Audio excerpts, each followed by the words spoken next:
Esalen Live, where we chat with change agents and swim deep waters in an ongoing exploration of human potential. I'm Christine Chen. Today we're going on an adventure together, an inner adventure of words with award-winning author and playwright Catherine Ann Jones. She says a very specific way of journaling can be a huge part of healing. She's been with Esalen a really long time. She's like family. She has an upcoming workshop.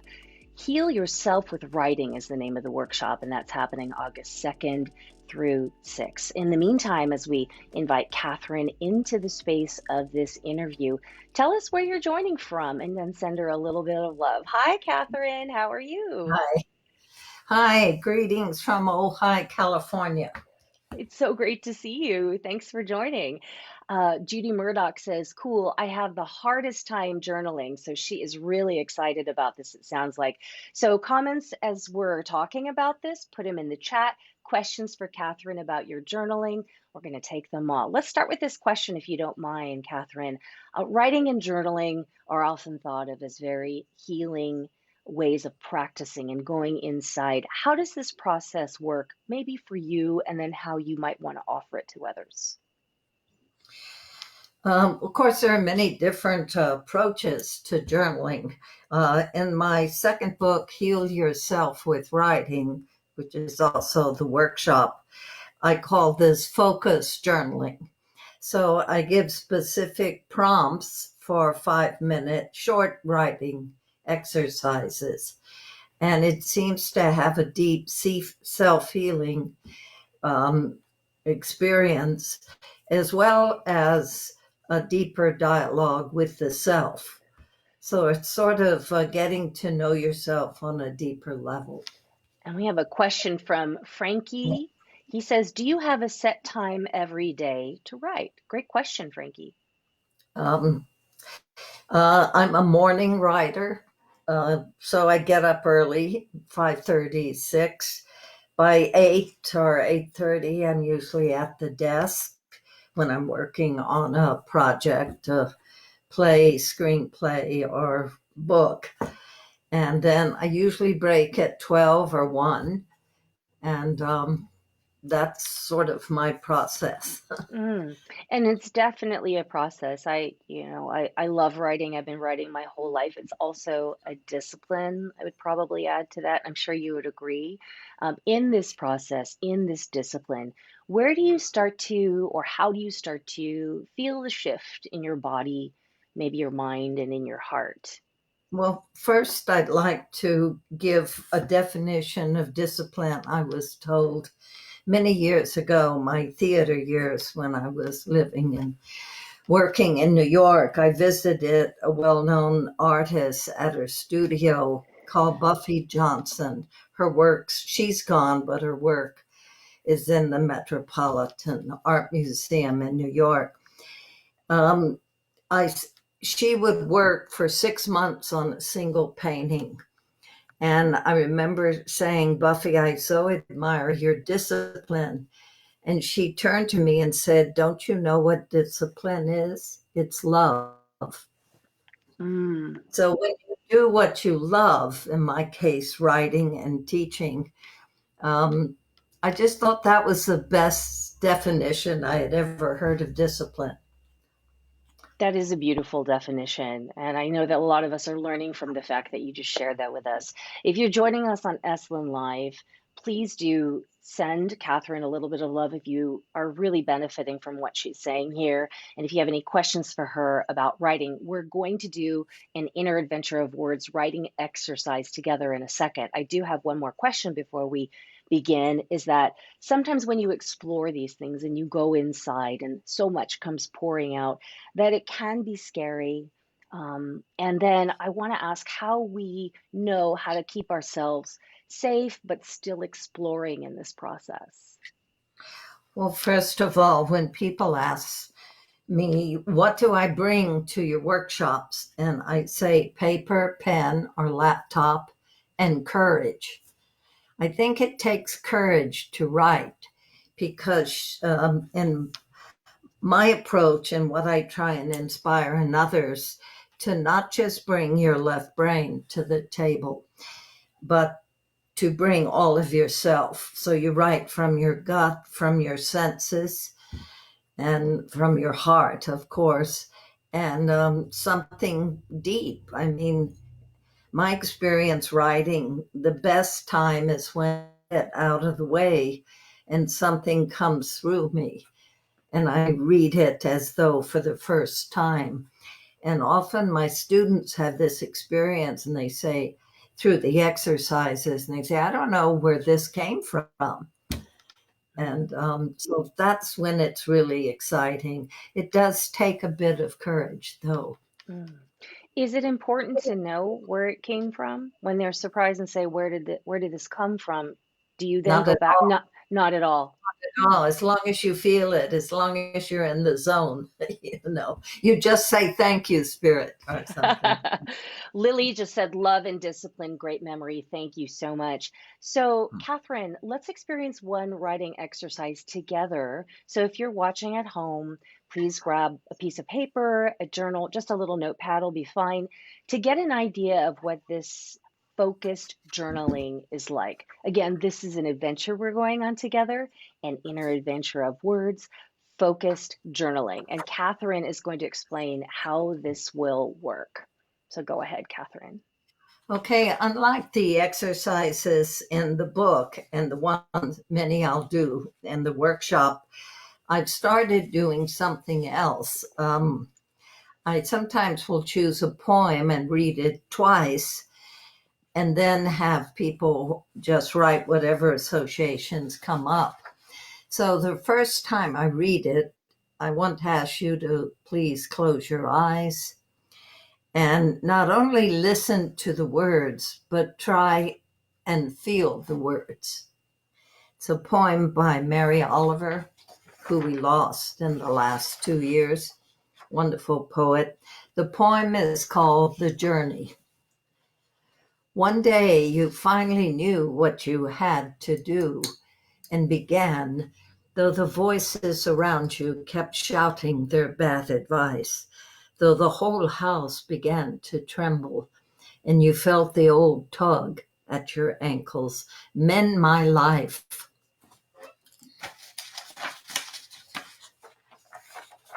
Each voice cried, but you didn't stop. You knew what you had to do, though the wind pried with its fingers at the very foundations, though their melancholy was terrible.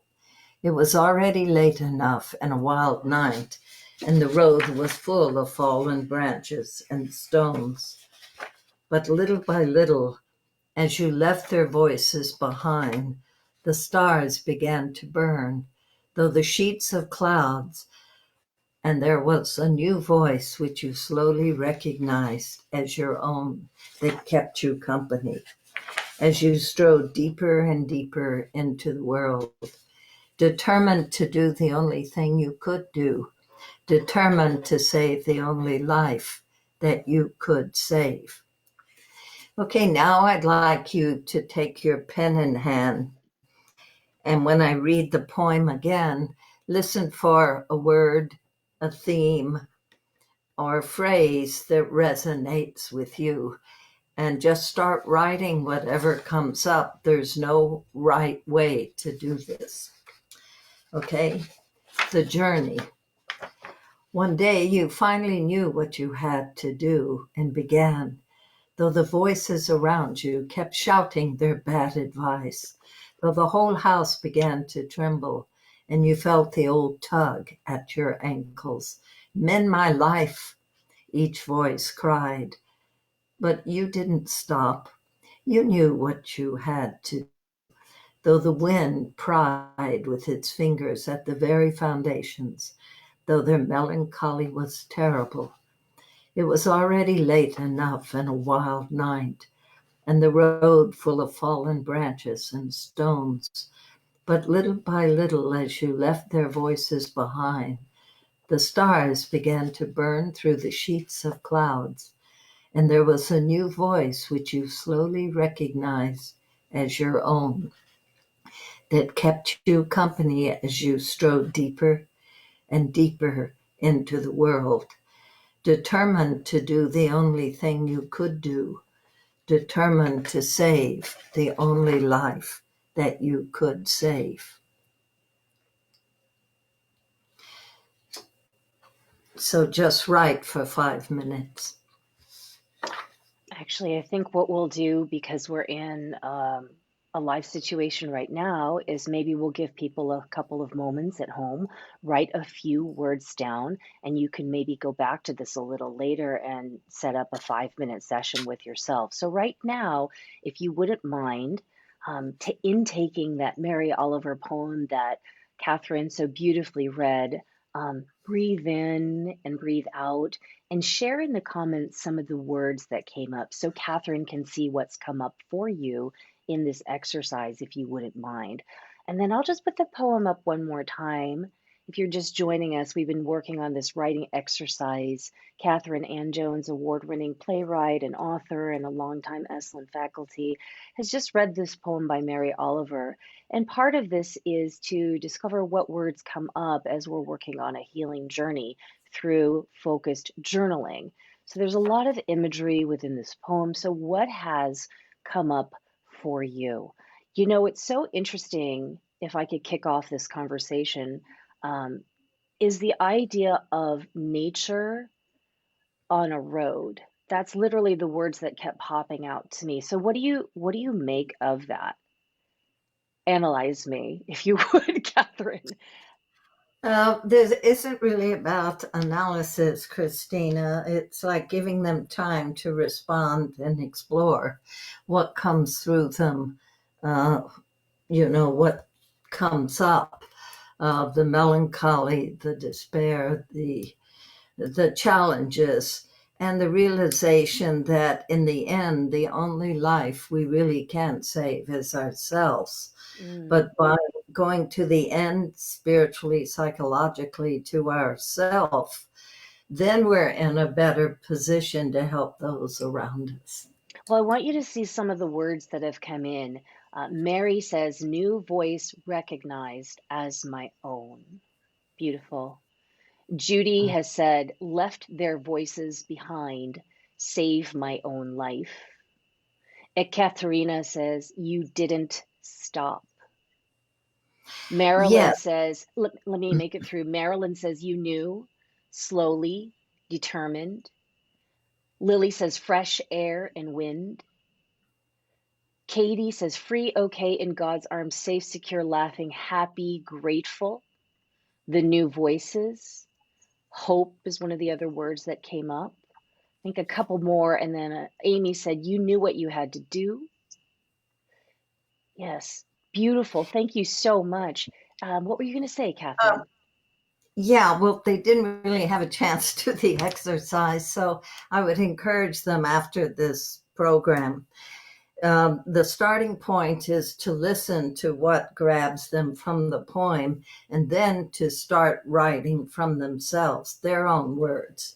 That's the real kind of goal of the exercise. So maybe they can do that on their own on the Sure. sub.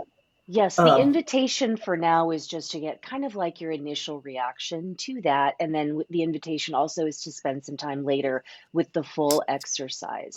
So yeah, go ahead. could I talk about one of the inspirations was a very short Native American parable that I read that inspired me. The workshop which I developed at Esalen Institute and later wrote the book. This is a Native American story.